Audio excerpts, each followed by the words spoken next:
Well, hey there, and welcome back to Touring History, the podcast where we prove that any random date contains enough cultural transformation to power an entire generation's coming of age story.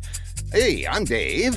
And I'm Coming of Age Lane. And this Oh. is our 5th episode of Touring History X, Y, and Z.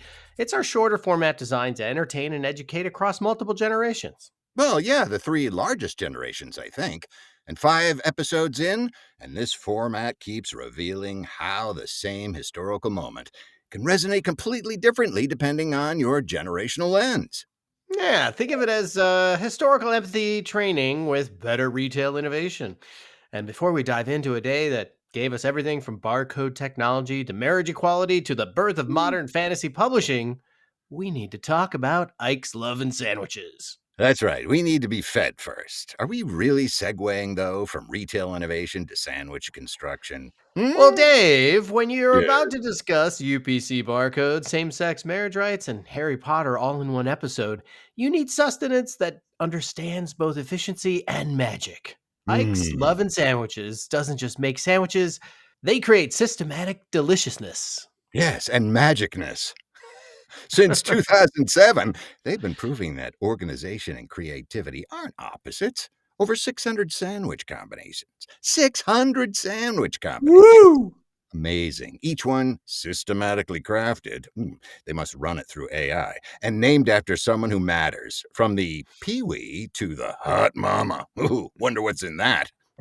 Check them out at ikesandwich.com because when history gets this systematically transformative, you deserve food that's equally well organized. That's right. And although I'm not organized, I'm ready to jump into today's history because it's definitely systematically transformative. This one, June 26th, the day retail scanning was born, marriage equality became law, and children's literature changed forever. 3 moments about efficiency, equality, and escape into other worlds. Join me! Yeah. But first, let's start with birthdays because June 26th showcases the full spectrum of American creativity. Dave Grusin turns 91 today, jazz Ah! pianist and film composer who proved that sophisticated music could work in popular entertainment.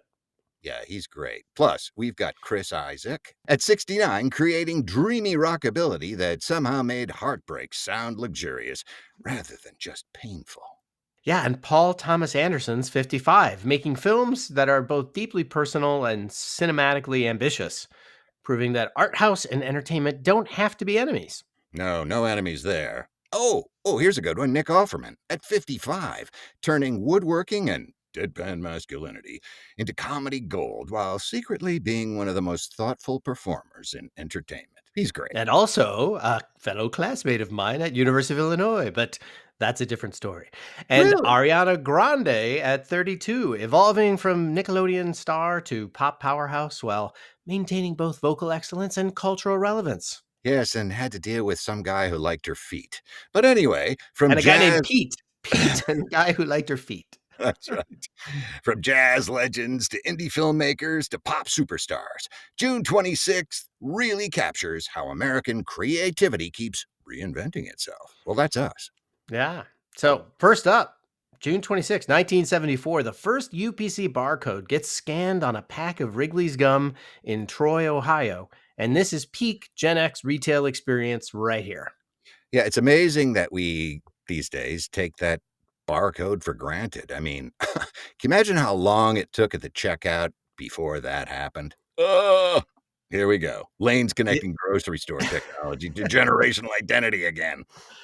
Yeah, you're right. I mean, Gen X were the first kids to grow up with barcodes as normal. They never experienced grocery shopping as this slow manual process where cashiers had to type in every price. Price check, aisle 4. Ah, what are these things called again? Condoms? And more importantly, they were the first generation to experience shopping as fundamentally efficient. That is, if the barcodes worked. Barcodes made retail faster, more accurate, and ultimately cheaper. True, but they were also the first generation to experience shopping as completely tracked. Ah, Every purchase gets recorded, analyzed, turned into data about your behavior and preferences. and then they track you down on your computer and send you spam. Barcodes created the foundation for modern consumer surveillance. They sell everything you buy.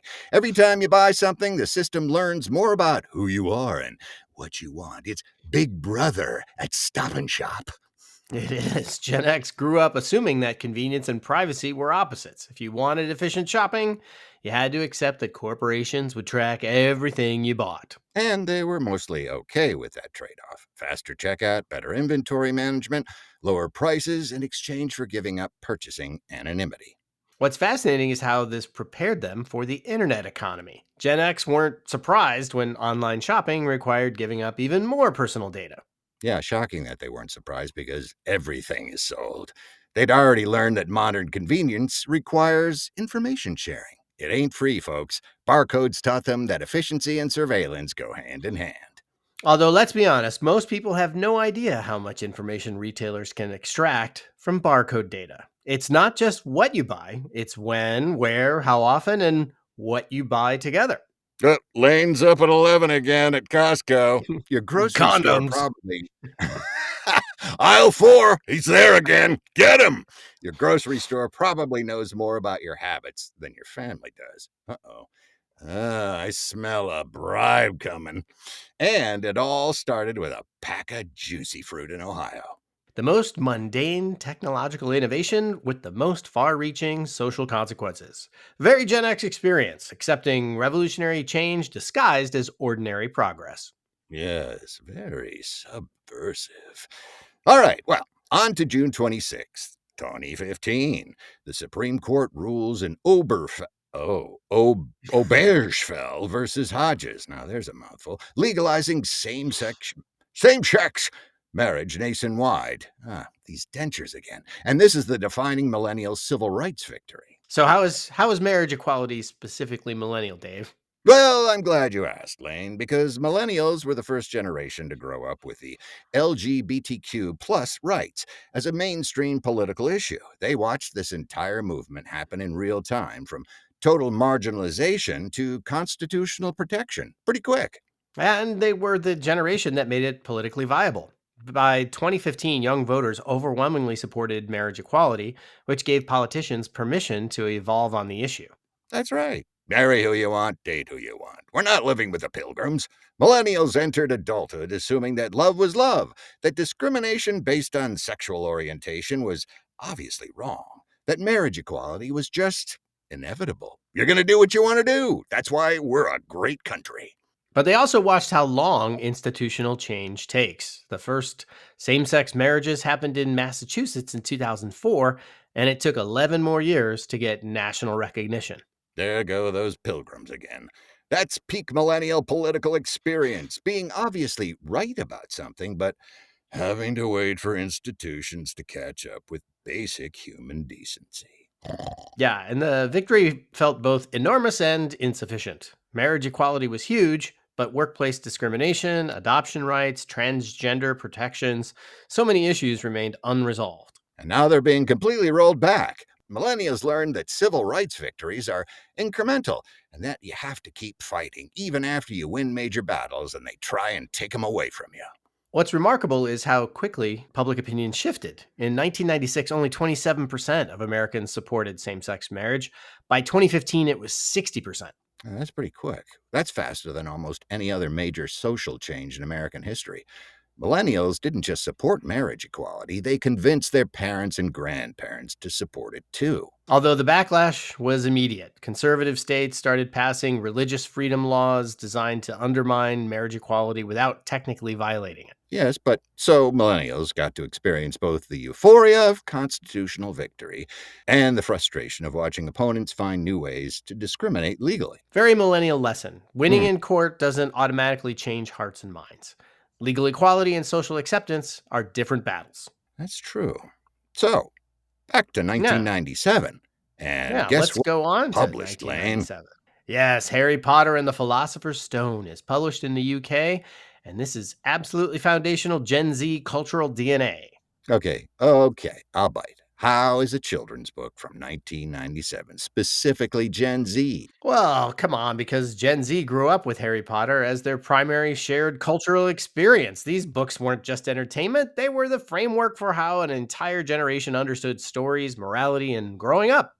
Ah, and to think the author was on public assistance while she was writing it. Ha! And they Wow. experienced the series in real time. The first book came out when the oldest Gen Z kids were babies. The last book, when they were 10, they literally grew up with Harry. Harry Potter. Right. So Harry Potter became this massive generational touchstone. Everyone read the same books, saw the same movies, had the same cultural references. And had Hagrid in their dreams. Ah! But more than Buckbeak. that, these books taught Gen Z how to think about power, authority, resistance, and moral complexity. Voldemort wasn't just evil, he represented institutional corruption and the abuse of power. He who shall not be named, yes. And Mm, the yeah. heroes weren't perfect either. Harry makes mistakes, Hermione can be insufferable, Ron gets jealous and insecure. Gen Z learned that good people are complicated people. And that damn owl appears everywhere. Plus, the books got progressively darker and more politically sophisticated as the readers got older. Very intentional coming of age storytelling.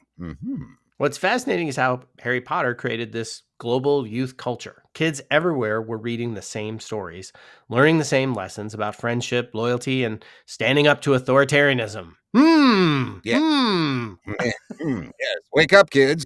And it made reading cool again. How about that? Before Harry Potter, children's literature was seen as educational or cute. Rowling proved the kids wanted complex, emotional, sophisticated stories. Although the series Don't has talk gotten down to them. Although the series has gotten more complicated as Gen Z has grown up, Rowling's recent comments about transgender issues have created this weird tension with the values the books supposedly represent.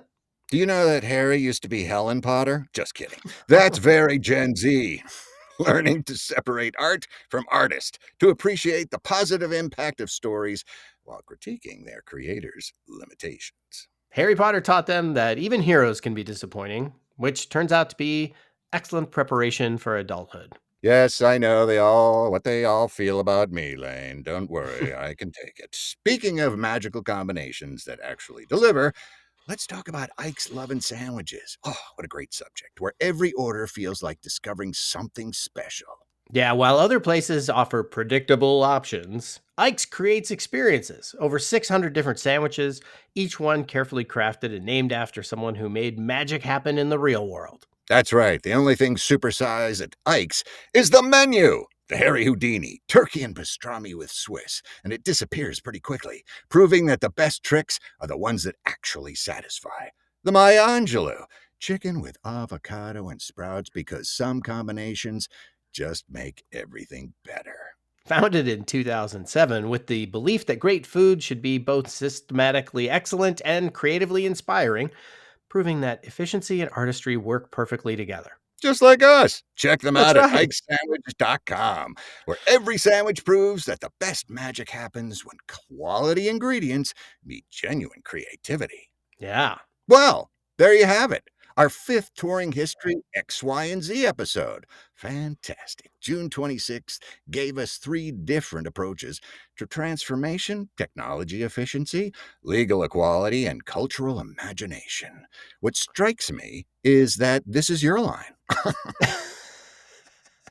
What strikes me is how these events show different ways that change becomes permanent. Barcodes changed retail forever through pure efficiency. Marriage equality changed law through sustained activism. And Harry Potter changed culture through shared storytelling. And each transformation shaped different generations differently. Gen X learned to accept surveillance, ooh, look over your shoulder, as the price of convenience. Millennials learned that civil rights victories require constant defense. And Gen Z learned that stories can be more powerful than institutions. Although all three lessons remain relevant. Technology still trades convenience for privacy, equality still requires vigilance, and imagination still shapes how we understand the world. Yeah, well, the tools change, but the fundamental challenges of balancing efficiency with humanity, rights with resistance, and entertainment with education remain pretty consistent. I mean, this is never going to stop. Like wars in the Middle East. Speaking of consistent excellence that never gets old, Ike's Love and Sandwiches has been proving that creativity and quality create their own kind of magic. Check them out at ikesandwich.com. Yeah, well, thanks for joining us. This X, Y, and Z format keeps revealing how historical events create the mental frameworks that different generations use to understand the world. Until then, I'm Lane. And I'll pause as long as you did. And I'm Dave, reminding you that history is just people making decisions about efficiency, equality, and whether children deserve stories that challenge them to become better people. Oh. Oh, go be better All right. people.